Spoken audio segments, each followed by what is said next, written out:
So today we are going to focus on electrostatics, and where we are going to focus on electrons and static. It means that electrons that are not moving, electrostatics. Electrons that are static or at rest or stationary. So electrons that are not moving, that's electrostatics. That's the topic we are going to be focusing on. So under electrostatics, we mainly use the formula of F equal to K Q1 over Q2 over R squared. Where now when you talk about Fe, we mean that this is the electrostatic force.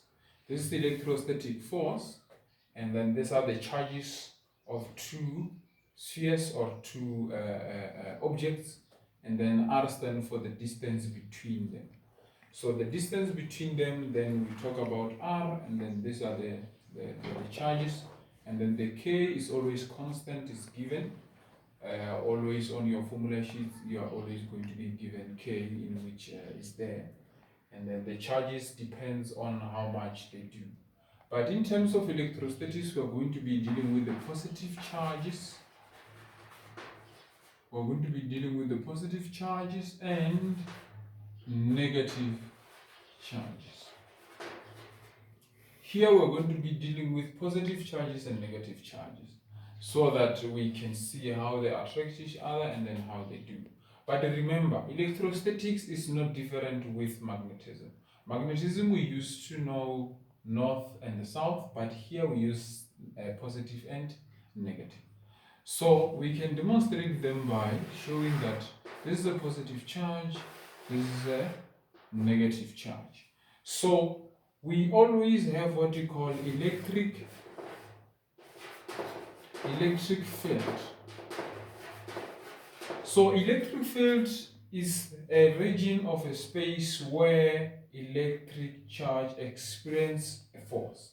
So electric field is the location or is a place where anything that is falling under that particular place will experience an electric force. So now we have positive charges, we have negative charges, and then also here we have like charges and unlike charges. So we have unlike charges, we have like charges. Unlike charges, they attract, and then like charges, they repel. So unlike charges, they attract, and then the like charges, they repel. So like charges, we can talk about positive and positive, or we can talk about negative and negative. And then unlike charges, positive and negative.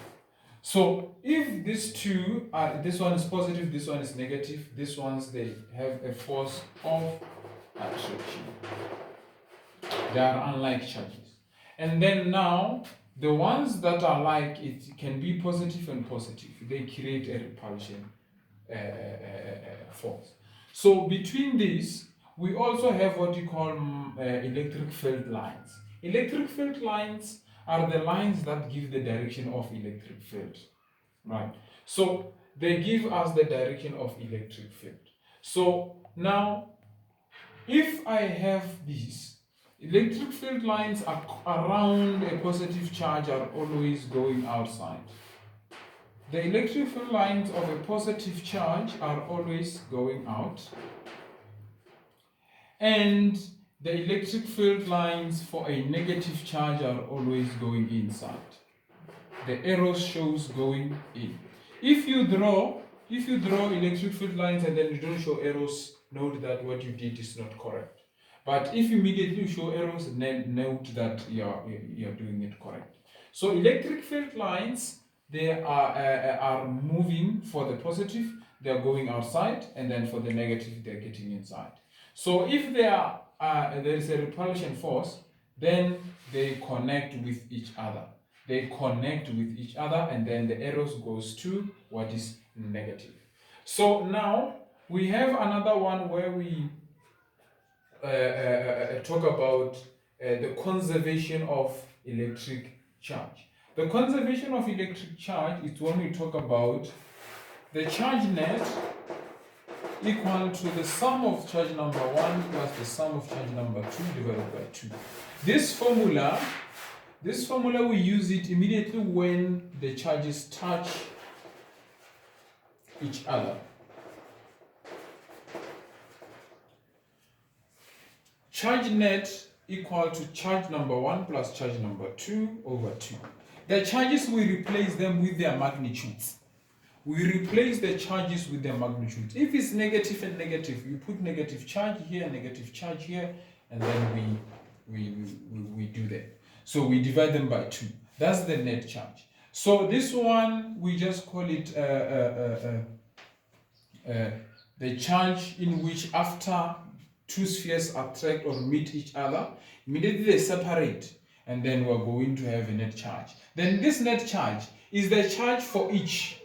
The charge you get is the charge for each sphere.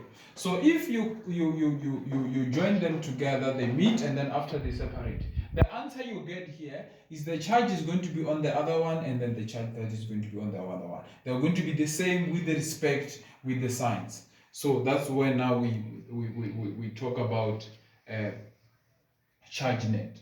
So, and then now we have the concept here of what you call Coulomb's law. We have what we call Coulomb's law. And then when you talk about Coulomb's law is this formula. This formula is Coulomb's law. Immediately they ask you a question to define what is Coulomb's law, then this is the formula, where we say that the electrostatic force is directly proportional to the product of the two charges and inversely proportional to the square of the distance between them. So now we have charges here, we have a distance that they're covering in which is r. So we are saying that the force that is going to be acting here is directly proportional to the magnitude of these two charges and inversely proportional to the square of the distance between them. So in simple terms, we say that Fe is directly proportional to charge 1, charge 2, and Fe is inversely proportional to 1 over r squared. So we are saying that if force is increasing or is bigger, then the product of the charges is going to be bigger. Then if this is smaller, the distance between them is going to be smaller. It's going to be bigger.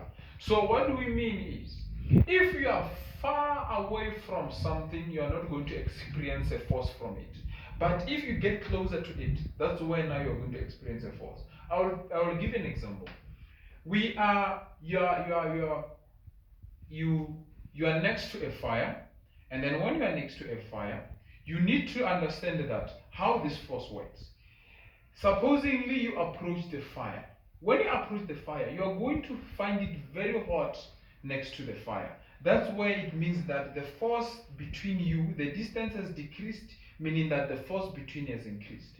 But supposingly you increase the distance, you move away. When you move away, then the force becomes small. That's why you are no longer going to experience that intensiveness of the fire. So this is a great example of how do we understand these two. And then remember, electric field, they are the same, or maybe we can say that the stronger they are where they are closer to each other, and then the further they go, the weaker the electric field strength.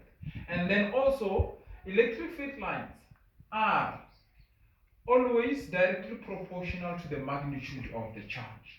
So the bigger the charge, more electric field lines around that particular charge. The smaller the charge, less electric field lines should be around the charge. And then also, electric field lines never cross. The reason why they don't cross is because they are parallel to each other. Or maybe we can say that the lines are perpendicular to the surface, of the sphere, so, or the charge. So this is how we calculate, or maybe how we demonstrate this electrostatics. And then when it comes, and then when time goes by, we will focus on how do we calculate questions looking at the net charge when after they meet, and then also how do we calculate electrostatic force, and then when we need the force between them. So this is the electrostatics description, and then remember that Coulomb's law is always there. We always have to know it. It's the electrostatic force is directly proportional to the product of the two charges and inversely proportional to the square of the distance between the charges.